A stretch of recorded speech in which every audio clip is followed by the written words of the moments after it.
Амрыг ирээ сонсогчдоо манай энэ удаагийн Cocktail and Crime podcast маань эхлэхэд бэлэн боллоо. Yay!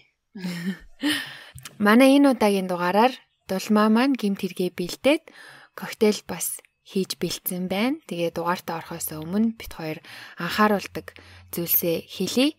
Манай подкаст ерөнхийдөө насан туршидтэй зориулсан гэмт хэргийн шин чанартай тэгээ янз бүрийн цус нүж аллаан талаан ярддаг учраас зүрх судасны өвчтэй хүн эсвэл насан туршаагүй хүүхдүүд сонсхийг хориглодог. Тэгээд үнэхээр сонсмоор байдаг болвол одоо тэгээ араа даагаад өөртөө сонсноо гэсэн урайтай гэж. За тэгээд хоёлаа коктейлнаас эхлээд ярих уу? За тэгээд энэ удаагийнхаа коктейлоор би Paloma гэдэг коктейл сонгосон байгаа. Paloma хийхэд маш амархан. Тэгээд коктейлний гол орчин нь болохоор tequila, тэгээ Pursuit Georgian juice, тэгээ гаттай ус орсон байгаа. Тэгээ ер нь бол жоохон баг зэргийн чихэрлэг, гэхдээ ер нь жоохон час хийсэн гашивтар амттай тийм коктейл байгаа. Чам таалагдж байна уу? Таалагдж байна. Гоё эсгэлийн юм байна. Айгуу гоё амттай. Манай хүн чи ер нь бол текила уудаг коктейл байсан байна. Нэх бас фэн нь бишээ. Тэгтээ гоё өгөөд бол уумаар байна уу? Тийм байна. Юугийн текилагийн айгуу баг хийгээд грейпфрутийн илүү их хийчих юм бол гоё ялж ийн гэхгүй. Өстой гоё байна. Баярлалаа. Ийм коктейл байна. Зүгээрээ. За хэрэгтэй орох байлаа. Хиний тухай ярих гэж байна. За тэгээ энэ удаагийн дугаараараа бас жоохон хүндхэн хэрэг сонгоо авсан байгаа. Нэг амар одоо урт муртал адармаатай зүйл биш. Гэхдээ ер нь бол хэргийн деталь бол сэтгэл санаа жоохон тавгөрүүлж магадгүй учраас хүүхэдтэй хүмүүс аах юм бол сэрэмжтэй байгаарэ гэж зөвлөмөр байна. Миний сүүлд ярьжсэн Gabriel Fernandez-ийн кейстэй ер нь жоохон төстэй кейс байгаа. За тэгээ хэрэгтэй орё да. За энэ хүү хэрэг нь 2015 онд Kansas City-д болсон хэрэг байгаа. 2015 оны 11 сарын 25-ны өдөр одоо талархлын баярын дараагийн өдөр те 5200 North 99-р гудамжинд байрлах нэгэн гэр бүлд маргаан гарч эхнэр нөхөр хоёр хоорондоо маргалдан нөхөр нь эхнэрээ буудчихсан гэдэг дуудлага 911-д орж ирдэг байгаа. За тэгээ дуудлагын дагуу шалгахаар цагдаагаар очиход 6 охин нэг хүүтэй айл байсан бөгөөд тийм маш замбраагүй ер нь бол амар тийм заван айл байсан гэж байна. За тэгээ мэдээж галт зэвсэгтэй холбоотой хэрэг байсан учраас нөхрийг нь барин одоо тэг гэрт нэгжлэг хийж эхэлсэн байдаг. Тэгээ гэрийн эзэн нь болохоор 44 настай Michael Jones, түүний эхнэр нь 31 настай Heather Jones бөгөөд 1-10 насны 6 охинтой тэгээд нэг хүүтэй тэгээ хүүхдүүд нь бүгдээрээ гэрээр тийм сурган хүмүүжүүлдэг байсан байгаа. Тухайн айлын тэр замбраагүй заван байгаа байдал нь одоо тэнд амьдрах хүүхдүүдийн эрүүл мэндэд муу гэдэг нь одоо илт харагдчихсэн. Ямар байдал байсан бэ гэхээр энэ тэндгүү өгцөн хулган жом одоо хорхоо шавж тэгээ бүр хитэн хоног сараар угаагүй аяга тавг нийлжирсэн хувцас хунар тэгээ бүр ариун цэврийн өрөөм бүр яриач хэрэггүй байсан гэж байна. За тэгээ тухайн үед хэргийн газар ирсэн цагдаагийн ажилтнууд 7 хүүхэдтэй айл атлаа. Одоо 6 охтоос нь өөртөө ганц хүү байхгүй байгааг анзаарсан байдаг. Jones-ийн гэр бүл нь болохоор ийм дунд зэргийн фармын хэмжээтэй эдлэн газрыг хүслэн амьдардаг байсан ба хаусныхаа ард ийм малын хашаатай тэрэндээ ийм 4-5 ширхэг гахаатай айл байсан гэж байгаа. Одоо тэжээвэр гахаатай. Цагдаагийн ажилтнууд эдлэн газрыг нэгнгүү ингэ шалгаж гахаан хороонд ороход тэнд ийм маш аимшигтай зүйл илэрсэн нь жаахан хүүхдийн цогцсны үлдэгдэл байсан байна. Энэ хэрэгтээ одоо зүгээр нэг гэр бүлийн маргаанаас илүү хэрэг болсон нотлогдож Майкл болон Heather-ыг баривчлан хилцс рүү авч явсан байдаг. Тэгээ тухайн цогцос хэний цогцос байгаа гэхээр Michael Heather хоёрын ганц хүү Adrian-ийнх байсан. Adrian хүн нь болохоор 2009 онд төрсөн бөгөөд 2 настайдаа буюу 2011 оны 9 сард одоо хүүхэд гэр бүл хамгаалах байгууллагаас одоо Adrian-ийн ээжийг хүүхдэд асран хамгаалах боломжгүй хэмээн одоо түүний эцэг болох Майклийн асрамжид орсон байдаг. Тухайн үед яг юунаас болоод Adrian-ыг одоо ээжээс нь салгаж авсан бэ гэхээр түүний ээж болох Diana Pearson одоо гадуур гарсан юм уу, ажилдаа явсан юм уу, ямар ч байсан 2 настай хүүхдээ ганцаарынгийн гэрт нь үлдээсэн мэдэгдээд насан туршаагүй хүүхдийг гэрт нь ганцаараа орхисон гээд хүүхдийг нь өөрийнх нь асран хамгаалтаас авсан байгаа. За энэ хүү 2 настай Adrian хүү төрсөн эцэг болон хойд их Heatherтэй хамт амьдрахаар болсон байдаг. За тэгээд нөгөө 6 охин нь болохоор Michael Heather хоёрын дундаас гарсан хүүхдүүд юм шиг байлээ. За тэгээ ер нь ингээд Америкийн одоо тий хүүхэд гэр бүл асран хамгаалах байгууллагатай одоо нэг холбогдчихсон бол ер нь байн хурж иж ингээд нийгмийн ажилтан явуулж ингээд шалгалт хийдэг байгаа тий. Тэгээ нийгмийн ажилтан гэрт нь ирж шалгалт хийх болгонд Adrian болон Heather-ийн охтууд хэр их хүчирхийлэлд өртдөгөө илэрхийлэн мэдүүлсэн байдаг. Тэдний эцэг Michael тэднийг одоо сурган хүмүүжүүлж ийн хэмээн зоддог гэсэн хэдий ч ээж Heather-ийн зодуурын хажууд бол юу ч биш гэдгийг охтууд болон Adrian хэлдэг байгаа нийгмийн ажилтанд. 2011 оны 12 сар буюу одоо Adrian эцэг Michael тэгээ хойд их Heather дээр очиод 3 сарын дараа штэ тэр үед нийгмийн ажилтан хүүхдүүдтэй ярилцахад Adrian-ыг одоо хойд их болох Heather нь байнга зоддог. Тэгээ бүр нэг удаа ойлд дагуулan орж түүний хоолойг багалзуурдаж байхыг харсан байдаг. Нийгмийн ажилтан охтуудаас тэр үед Adrian яасан бэ гэхэд үхчихсэн юм шиг ингээ хөвтөж байсан гэж хэлсэн байдаг. За тэгээ тухайн үед энэ байдлаас болоод нийгмийн ажилтан кейс үүсгэсэн байдаг. Тэгээд Michael болохоор Adrian-ийн төрсөн эцэг нь Heather нь болохоор хойд ихэнтэй. Тийм болохоор нийгмийн ажилтан одоо байгуулга нь Michael-тай ингэж тулж харьцаад окей энэ Heather гэдэг эмэгтэйгээс одоо хүүхдээ одоо хол айлах тий хүүхдүүд чинь ингээ хүчрхийлэл амсаад байна. Heather ингэж амар зодод занчаад байна. Тухайн үед Heather Michael хоёр угаасаа муудалцаад салгаар шийдсэн байсан. Тэгээ нийгмийн ажилтны зөвлснөөр Heather зөвхөн одоо тий нийгмийн ажилтны хараа хяналтаар хүүхдүүдтэйгээ уулзах тийм одоо тушаал гардаг байгаа. Тэгээ нийгмийн ажилтны хараа хяналтанд хүүхдүүдтэйгээ 2 удаа уулзсан байгаа. За тэгээд одоо нөгөө тэр хүүхэд асран хамгаалах төвөөс ер нь жоохон хайхамжгүй ажиллаж тий одоо 2 удаа зүгээр хүүхдүүдтэйгээ уулзсан ингээд гайгүй харьцаад исэн юм чи явандаа бол энэ нэмэгтэй хүүхдүүдтэй хүчирхийлэл үзүүлэхгүйгээр уулзаж чадна гэдэг тийм одоо шийдэлд хүрээд нийгмийн ажилтны хяналтгүйгээр уулзуулж эхэлсэн байгаа. Тийм учраас хүчирхийллийн кейс дараагийнхаа үе яваагүй үлдсэн гэж байгаа. Тэгээд төд удалгүй угаасаа Heather Michael хоёр буцан нийлэн хамт амьдрах болсон бөгөөд охтууд болон одоо Adrian-ийн амсах хүчирхийлэл үргэлжилж эхэлсэн байна. За энэ хэрэг 2011 оны 12 сард болж байхад 2013 он хүртэл Heather Michael хоёрыг одоо буцан нийлсэн гэдгийг тэр хүүхэд гэр бүл хамгаалах төв мдээгүй байсан байгаа. Нийгмийн ажилтан олж мдээгүй байсан байгаа аахгүй. 2013 онд Heather Michael хоёр буцаж нийлснийг яаж мэдсэн бэ гэхээр Heather өөрөө хүүхэд гэр бүл асран хамгаалах төв рүү залгаж Adrian-ийн тухай гомдол гаргасан байдаг. Тэр гомдол нь юу вэ гэхээр Adrian орондоо шийгээд галаар тоглоод ингээд ер нь бол гэр бүлд асуудал гаргаад байна энэ хүүхдийг чинь асран хамгаалж чадахгүй гэдэг гомдол гаргасан байдаг.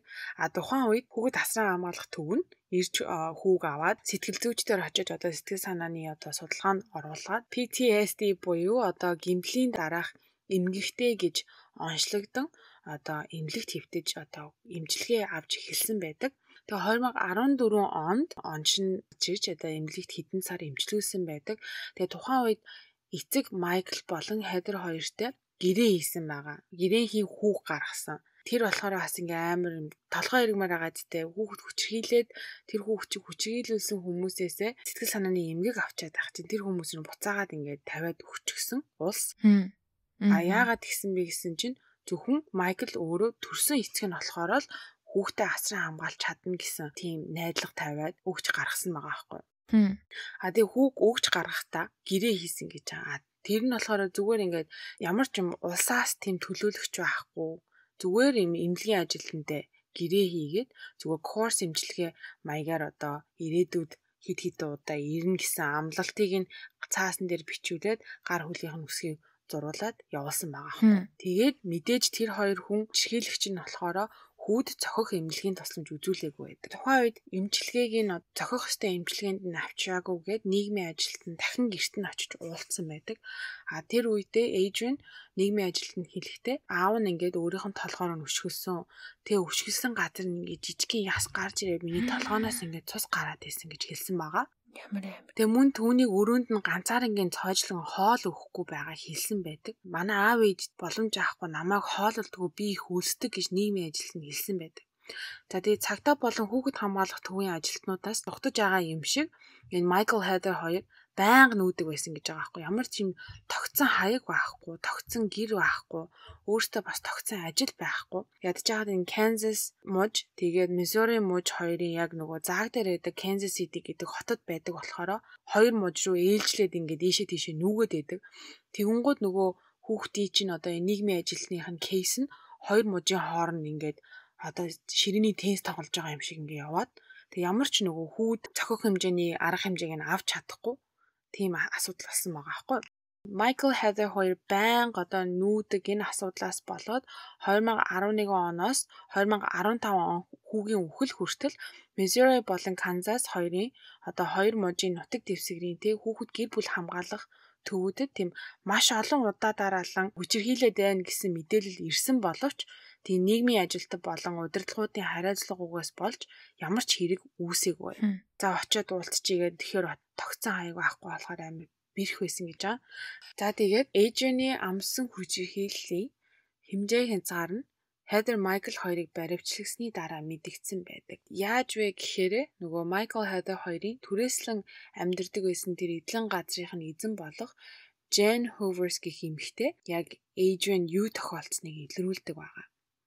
Яаж вэ гэхээр Adrian-ы хойд их Heather штэ баривчлагдаад удаагүй байхдаа тэр Jen Hoovers гэх эмэгтэйтэй холбогдсон одоо iCloud буюу одоо тэр Apple утасны аккаунт байдаг. Тэр аккаунт руу минь ороод миний хүүхдүүдийн зургийг хадгалаад өгөөч гэж гуйсан байдаг. Тэгээд нөгөө өөрийнхөө хамаг информацийг өгсөн байна. За тэгээд Jen Hoovers гэх эмэгтэй гэртээ хурж ирээд бодсон гэж яг уу хичнээн буруу хэрэг хийсэн ч бай. Бас ингээ хүүхдүүдийн хаа зургийг гихэл бас тэг эмэгтэй их хүний сэтгэл хэмээ туслахаар шийдэн түүний аккаунт руу нэвтрэн орсон байд. За тэгээ хүүхдүүдийн зургийн хажуугаар тэр бүрийн маш аимшигтай бүр амар хэрцгий явдлыг гэрчилсэн тийм зургнуудыг олсон. За Adrian их 7 настай хүүг хэрхэн тарчлаан зовоосноо одоо бүр бахархалтайгаар гэрэл зураг болон дүрс бичлэгт буулган авч хадгалсан байдаг. Тэр дүр зургууд ямар хуу байсан бэ гэхээр хүүг ингээд тасгал хийдэг орон дээр дөрвөн мөчийг нь хүлээн нүдийг нь боогоод олон цагаар хөвтүүлсэн байдалтай. Гидсний таталт хийдэг тийм нөгөө нэг юм тасгалын машин байдаг шүү дээ. Гэртээ байдаг. Тэрэн дээр хөвтүүлсэн нэг дээш нь олгоол, нэг доош нь олгоол тэгж олон цагаар хөвтүүлдэг байсан гэж байна. Тэгээд түүнээс улбаалаад ингээд хавгансан дөрвөн мөчнийхэн зургийг авчихсан. Хогийн шүүрээр нүрийг нь цохон гимтээж цуснууж болгож був дүрс бичлэг болон гимтсэн дараа нь гимтсэн байдалтай зургийг нь авсан. Цус ингээ хануурнээс нь садарсан. За тэгээ хаусны ард байрлах бассейны бохир усанд хүүг шалтан хонуулдаг байсан. Гарыг нь ард нь гавлан гадаа хонуулж байгаа. Тэгээ хүүд ингээ муудаж шавж хорхоотой болсон хоолыг идүүлж байгаа дүрс бичлэг. Бичлэгийг ингээ үзэхээр ингээ өлсөн хүү бүр өөрөө ирэхгүй гар нь ингээ хойноо гавлагдчихсан. Өлсөндөө өөрөө ирэхгүй бүр сөгдөөд ингээ амаараа аваад тэр юм идчихэж байгаа байхгүй. Бас нэг бичлэг нь болохоор орой харанхуй шүн хоёр шиг бамбар бариулчихсан. Газар тавьбал алан химээ сүрдүүлсэн байдалтай байсан. Тэгэл тэр хоёр бамбараа барайл ингээл хоёр тийшээ ингээд яваал нөгөө сууж болохгүй, хөвтөж болохгүй, бамбараа газар тавьж болохгүй гэх юм бол зодуулна. Ямар. Гэртээ оруулж ирэхээрээ биеийнх нь урд хойд талыг ингээ гамбанцтай ингээ баглаад уйчдаг. Тэгээ сууж чадахгүй, яач чадахгүй. Тийм байдалтай байдаг байсан. Тэгээ мөн өвлийн хүүтэн 1 сард подолктой өмдтэй хөл нүцгэн гадаа гарыг нь өргүүлээд зогсоочихсон тийм байдалтай зураг бичлэг бол. Тэгээ бас нэг амар өргөдөлтэй бичлэг нь болохоор хаусны эргэн тойронд байх тийм хог навшнаас идэж болон нөмрөх зүйл хайж байхад нь Heather гарч ирээ бичлэг хийсэн байгаа аахгүй. Тэгээ Heather чи юу хийж байгаа ингээ асуусан чинь амар тийм айссан бүр юм чичирсэн хоолоогоор би даарад байдаг учраас хэмээ хариулж байгаа тийм дүрс бичлэг байгаа. Бичлэгийг нь бол YouTube-ийнхаа бичлэгэнд оруулахгүй манайхан сонирхож байвал доор нөгөө деталь хэсэг рүү ороод линкийг нь харж болно шүү. Тэгээ энэ бүх зураг одоо дүрс бичлэгийг одоо boy буюу одоо хүү гэж нэрлсэн байдаг. Амар муухай бүр хүний урманд нэрээр нь ч дууддаггүй байсан гэж байгаа байхгүй. Тэр iCloud аккаунтад байсан зурагнуудаас харахад хүүгийн хүчирхийлэл ер нь бол 2011 онд эхэлсэн байдаг. Michael болон Heather ирснээсээ хойш эхэлсэн бөгөөд одоо өдөр ирэх тусам улам хүндэрч улам хэрцгий болж байсан харагддаг. Яагаад гэвэл тэр зураг болгон дээрээ яг ингээд өдрийнхэн цаг болон он сар нь бичигдчихсэн байсан. Тэр зургнуудаас харахад хүү ер нь бол Adrian турж ицсэн тийм байдалтай болон харагдаж эхэлсэн бөгөөд нас барахаасаа 9 сарын өмнөөс түүнийг эмхүүдэн пилтатай дүүшинд хонуулдаг болсон нь анзаарагддаг. Дүүшний хаалгыг ийм панерын модоор ингээ хадан тагалсан байсан бөгөөд олон хоногор хүүд хоол өгөлгүй ганцаарынгийн тэнцээ хонуулдаг байсан гэдгийг одоо охтууд нь Adrian-ийн эгчнэр гэрчилдэг байгаа.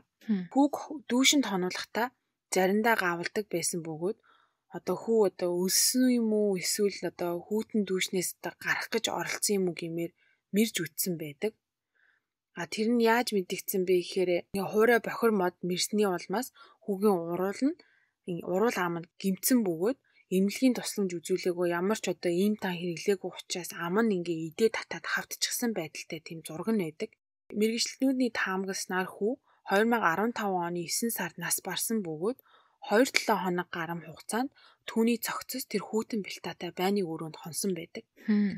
Тэгээ хүүгийн цогцос муудан өнөр орж эхлэхэд түүний эцэг Майкл тижээвэр 4 гахаа олж ирсэн бөгөөд хүүгийн цогцсоор тэднийг холсон байна. Ямар. Тэгээ 2015 оны 24-ний өдөр буюу хэрэг илэрхээс 1 хоногийн өмнө Heather холбоо тасарсан эцэгтэйгээ ярьсан байдаг. Юу гэж ярьсан бэ гэхээр юу ч олоогүй нэг энгийн өдөр тутмын амьдралаа ярьж байгаа юм шиг. Би тэр хүүг гахааны идэж болгосон. Удахгүй ингээд телевизээр мэдээгээр гарах бах тэрийг хэлэх гэж залхсан гэж хэлсэн байдаг. Adrian-ийн ихч болох охтуудаас мэдүүлэг авахад Adrian хүүг хоололдгүй байсан. Мөн Heather түүнийг хэцгийгээр зодож цус нүчтэй нь хольдог байсныг хэлдэг байгаа. Тэгээд хүүг хамгийн сүүлд хизээ амьд байсан тэр юу хэлж байсныг охтын нэгнээс нь асуухад Adrian хүү сүүлжийнхаа мөчөд би даарч जैन үлсэж өглөө гэж орилж байсныг мэдүүлдэг байгаа. Тэгээ Adrian хүүтэн байны өрөөндөө хоригдож байхдаа би өглөө гэд орилж байхад түүний хойд ээж Heather soccer up буюу маяглаатай гүрий сүртэй юм чи тиймэрхүү юм хэлсэн байдаг. Тэгээд төд удалгүй угаасаа хүү нас орсон нь мэдэгддэг. За тэгээ 2015 онд болсон нэг юм хэрэг байна. 6 жилийн өмнө болсон. Тэгээ 2017 онд Michael болон Heather Jones-ийн шүүх хурал эцсийн шийдэлтэй хүрч хоёуланд нь насаар нь хорих ял өгч 25 жилийн дараа батлан даалтаар гарах биш гарч болох уу гэсэн хүсэлтэд гаргах боломжтой гэж өгсөн байгаа. iCloud аккаунт дээр байх нотлох баримтнууд дээр нэмээд Heather-ийн Facebook бас нэлээд нотлох баримтны дүр тоглодог байгаа. Facebook дээр улаан цай бичдэг байсан байгаа аахгүй. Хүмүүс рүү найзууд руугаа мессежчдэг байсан, бас пост оруулдаг байсан болохоор энэ хүү миний уурыг үргэж чинь би энэ хүүг алмаар байна. Тэгээ Walking Dead гэ кино эдэн штэ. Тэгээ зомбитой өвчлөлтсөн нэраа хүүхдээ буудаад алчдаг толгоор нь тэр хэсгийг хүртэл постлонгуудаа би энэ хүүг яг ингмээр ээ гэж бичиж хүртэл пост оруулж исэн. Тэгээ мөн Facebook дээр найз руугаа бичсэн мессеж нь болохоор хүүг цахилгаан бороохоогоор тогон цохиулдаг байснаа хэлсэн байдаг. Цахилгаанаар цохиулахдаа 20 секунд нөгөөдгөө барьж ингэж хүүг цохиулдаг байсан. Тэрийг ингээ бахархалтайгаар гайхуулж хүмүүст ярьж пост оруулж хүмүүс рүү мессежчдэг байсан байгаа юм. Тэгээ Michael Heather хоёр ер нь бол хоёулаа хар тамхины хамааралтай тогтоогдсон байдаг. Тэгээ бит хоёрын ярьсан хэрэг болгон дээр ер нь гэр бүлийн багийнхан амьдрал энэ хүн яагаад ингээ хэрэг хийх болов гэж ер нь бол тэр талаас нь ярихыг амар ирмэлцдэг. Гэхдээ энэ удаагийн хэрэг дээр би бодчихлоо.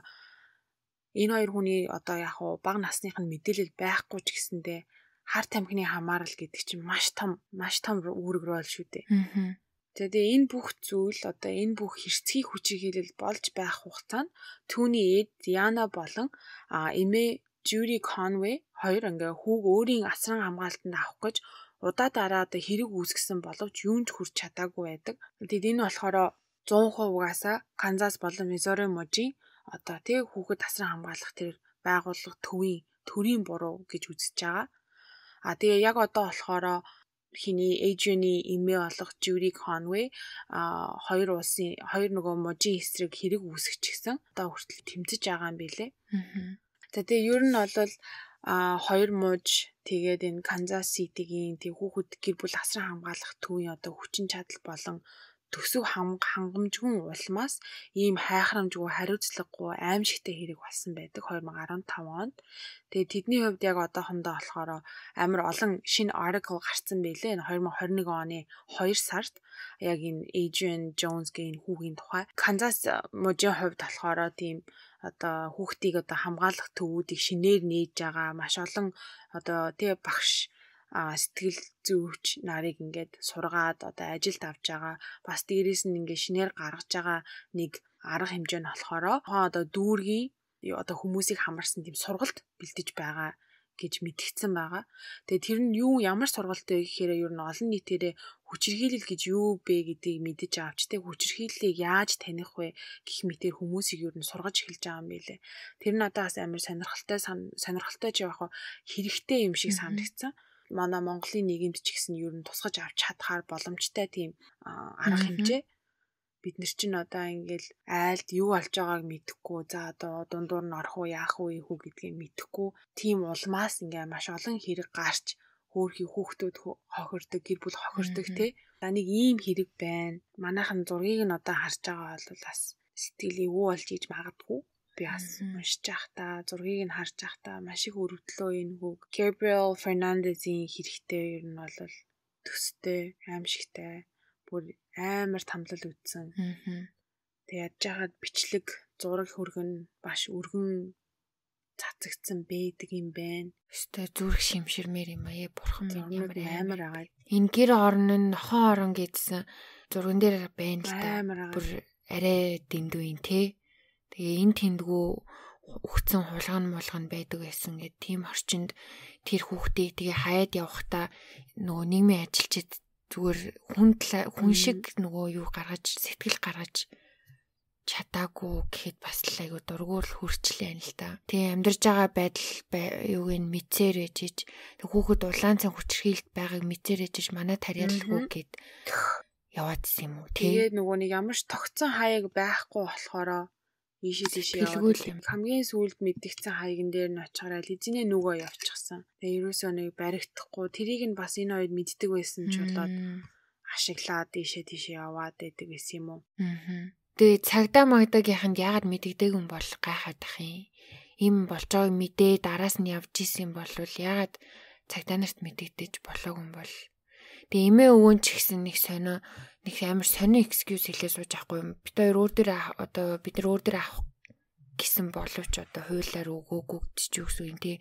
Бүр одоо юу гэдэм би болохоор яг Монгол юугаар л бодоод байна л та.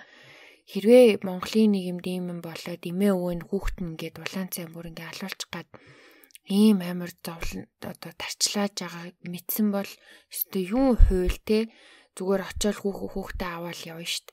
Тэг дараа нь энэ хууль мөлтэй ч уучраа олъё гээл те. Тэгэхгүй тэгэл бас хуульгээ суужлээдэг бас өөдгүү л юм да айгу гомдмоор л санагдлаа. Өстой өрөвдмөр юм аа. Gabriel Fernandez-ийн кейсэн дээр бас яг тэгсэн штэ. Эмээ өвөө нь аваад асран хамгаалж яхад ээж boyfriend нь хурж ирэнгуудаа аваад шууд явчихсан. Тэгээ нөгөө эмээ өвөө нь цагдаад мэддэгдээд те миний хүүгэнгээ аваа явчлаа ийм учиртай ээж нь угаасаа асран хамгаалах ямар ч боломжгүй наад чи угаасаа тэ хар тамхи 9 шидийн юмны хамааралтай хүн учраас гэж хэлсэн хэдий ч sheriff тэ цагдаагийн байгууллага хэлэхдээ хуулиараа ярих юм бол угаасаа энэ Pearl Gabriel-ийн асран хамгаалагч байна. Тийм болохоор бид нэр юу ч хийж чадахгүй гэж хэлээд амын таглаад явуулсан байдаг. Тэгээ ингээ хууль дүрмээ ингээ үнэхээр сайн сахидаг ор юм үнэхээр тийм байна. Гэхдээ бас арай дэндүү бас яа мэдхгүй амар нэг юм хэцүү байгаа засыг ийм асуудал. Ийм хүүхдтэй холбоотой сэдвүүд бас л яа бас л өөрөөр ордог шиг ёнг гэл хэлэх үгүй болгочтой айгу амар одоо үнэхээр хэлэх үг алах та. Зургийг нарахаар амар хөөрхөн хүүхэд яг ингээд харахаараас Gabriel-тэй жоохон ижлэгэн чим шиг надад санагдсан. Нэг хөөрхөн инээж байгаа нь. Яа, өстэй амар. За, ер нь өстэй тулмаа маань ойрд их хэмзэг сэдв хүндсэн хэрэгүүд ярьж гин. Тэгээд манай сонсогчдоос нөгөө сүүлийн Габриэлийн дугаар дээр маш олноороо тий өстой ингэж урд нь уйлсангөө, ингэж уйлж үтсэнгөө маш хэцүү байлаа гэсэн сэтгэлүүд ирж исэн. Магадгүй энэ ч гэсэн адилхан тусах бах. Тэгээд тэгтээ дулмаа маань ер нь анхандаа бол анхааруулсан байгаа тий одоо хүүхдтэй холбоотой учраас болгоомжтой гэд. Дээрээс нь одоо энэ хүртэл сонсон хүмүүс маань хэн байдаг вүлээ гэд. MVP манайхаа өөрсдөө угаасаа мэдж байгаа байх. За тэгээд сонсож байгаа газараа лайк дараад, хэрвээ таалагдаагүй бол дислайк дараад тий бит хоёрт ер нь сэтгэлдээ үлдээгээрэй гэж хэлдэг. За тэгээд дараагийн дугаар хүртэл түр баяртай. Bye.